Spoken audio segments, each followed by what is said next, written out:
Just because a child has autism does not mean that it is okay for them to be in pain, to be sick, to suffer. When your child was diagnosed with autism, you were told it was your fault because you're a bad parent. What else are you going to show them? You're going to show them your drawings? And you know what? Non-verbal children tend to just be in pain.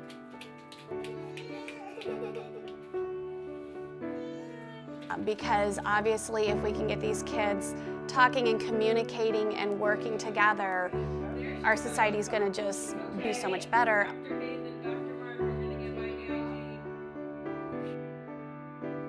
I believe kids with autism should get a second chance at life to be able to do normal things, to play with friends, to go see a movie, not be locked up in a room serving 3 meals a day.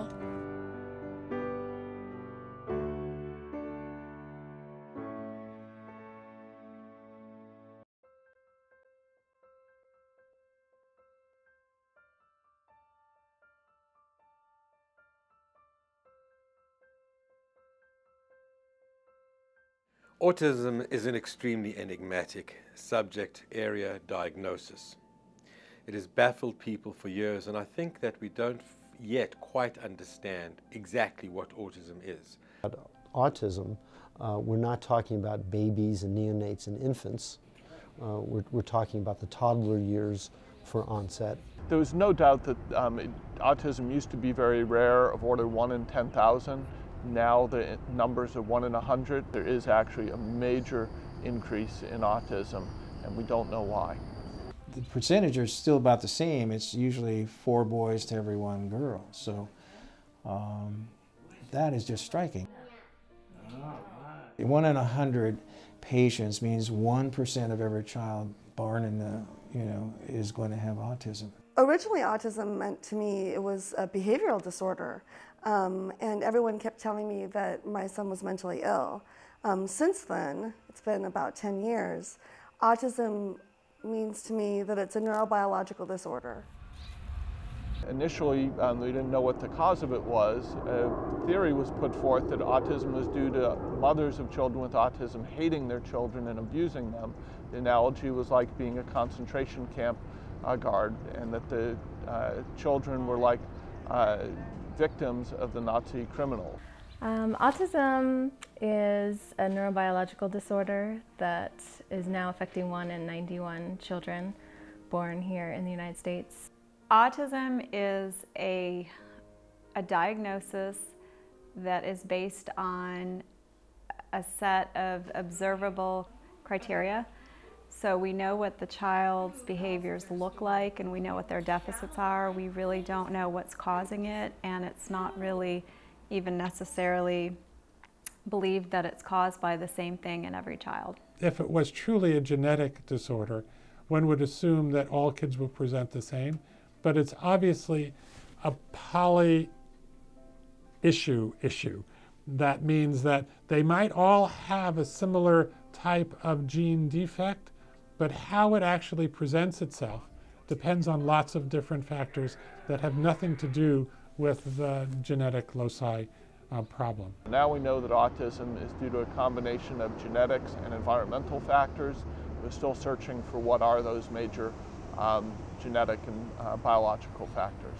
Originally, autism was thought to be genetic, and I think now we know that it's genetic plus environment, and so we can really start looking at what's going on with our kids in a different way. When Dr. Kanner first described autism, it's very interesting that even back in 1943, he was a very astute physician, and he was able to identify that not only did the children that he saw present with autistic-like characteristics, but they also definitively had other co-occurring disorders.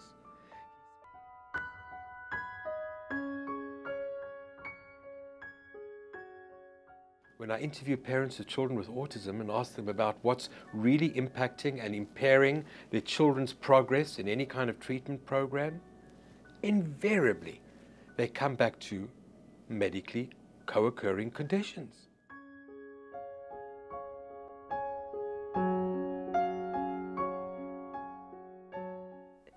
It seemed that children with autism also had gastrointestinal disorders, they had immune system dysfunction, they might have seizures or other neurological conditions going on. I just was quite shocked when I would read, really just hoping to learn about what I thought autism was, and then I just kept reading about medical condition after medical condition. And our son was never gravely ill, but he had multiple medical issues that were just kind of no explanation and no help of any sort for them. I, even being in the nursing field, had no idea that there was medical comorbidities that went along with autism. And I went to an Autism Society of America Greater Phoenix chapter meeting, and at that meeting they informed me of medical comorbidities that go along with autism, and they gave me a checklist to look into these different areas that kids with autism tend to have. The children with autism have other issues. Besides the immune deficiency, we know that a large percentage of them have GI issues. To me, anxiety is probably the #1 co-occurring disorder in autism that needs to be accurately identified and appropriately treated. There are medical co-occurring disorders as well. They can have problems with their thyroid, with seizures, with GI problems. That with time, we learn more causes of autistic spectrum disorder. So because we now know more about mitochondrial disease, we now appreciate that those children who had features of autism can have a mitochondrial disorder as an underlying cause. So obviously one wants to treat the underlying cause as much as possible. Doing the proper evaluation in a child with autism and looking at all the markers for the potential presence of common GI conditions that can cause pain, and treating those conditions as you would do in any other child, I think we have seen over and over again improvement of certain behaviors.